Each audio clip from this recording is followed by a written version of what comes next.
Thank you very much, and thank you all for being here today to show your support for Palestine.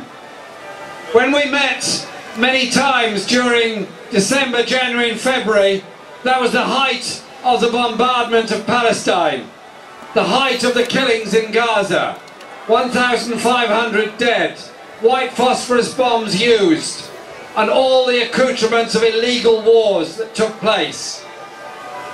The bombs are not falling with the same intensity now, but the homeless people are still there. The encirclement is still there. The imprisonment is still there. The selective bombardment of particular targets is still there. The horror for the Palestinian people has not gone away. Whilst there are people in Israel who very bravely stood up against the bombardment of Gaza, very bravely demanded human rights and demanded support for the people of Palestine.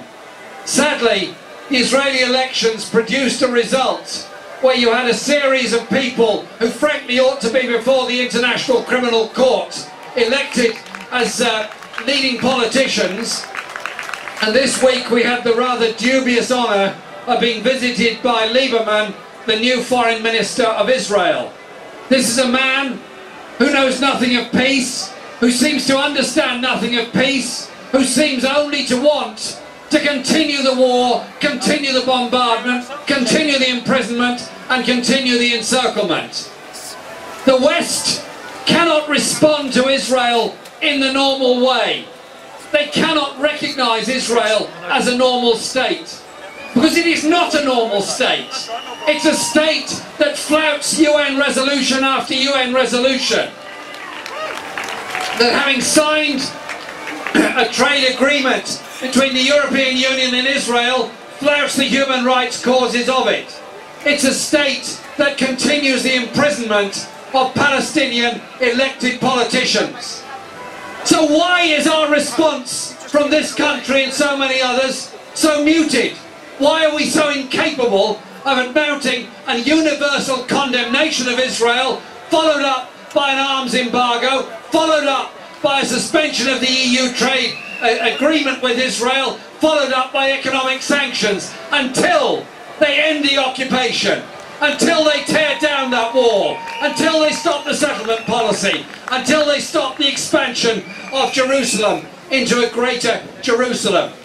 Because there can be no peace in the Middle East, there can be no peace in the wider world until the plight, needs and demands of the Palestinian people are met. 2 weeks ago, I was at the United Nations Nuclear Non-Proliferation Treaty meeting in New York. Speaker after speaker called very piously for a nuclear-free Middle East. I support that, you support that, probably everybody in the square today supports that. A nuclear-free Middle East is a great idea and a great dream.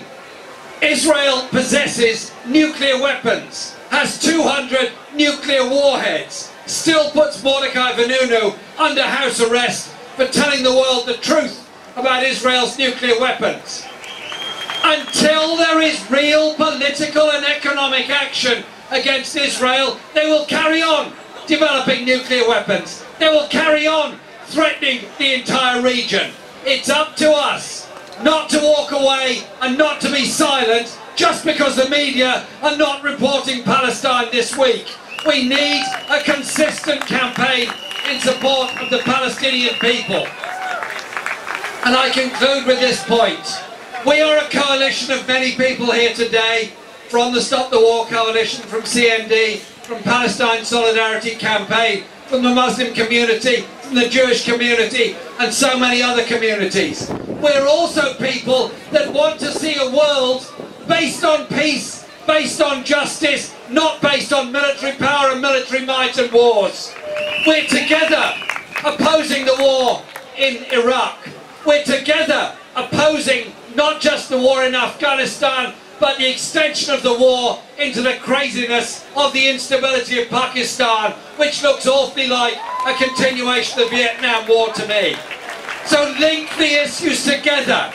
Without justice, for people under pressure, without justice for people who are being oppressed, without justice above all for the Palestinian people, there can be no peace. Security comes from peace, from understanding and from recognition. It doesn't come from wars, from walls, from nuclear weapons or from imprisonment of elected politicians. Stand up for justice, stand up for Palestine, stand up for peace, stand up for human rights. Thank you.